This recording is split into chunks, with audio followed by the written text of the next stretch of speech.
Calculate how many panels are required across the width of the room.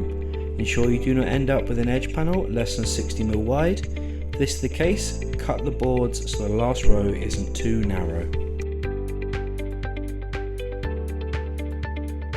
Start installing along the longest wall or outside wall.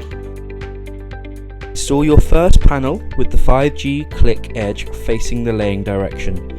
Note, take care with the alignment as misaligned starter rows can cause side and end gaps.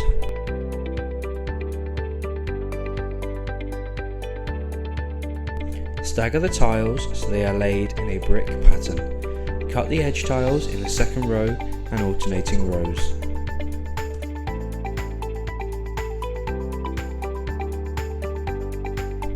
Install the top edge of the tile into the row, then slide into place until flush with adjacent tile.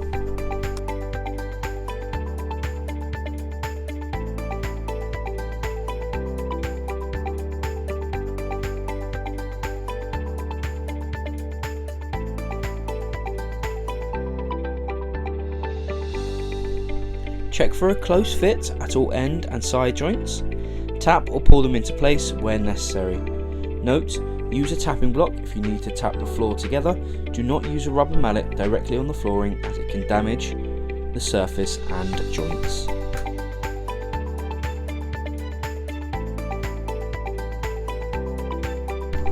Continue to lay in a brick pattern until the room is complete.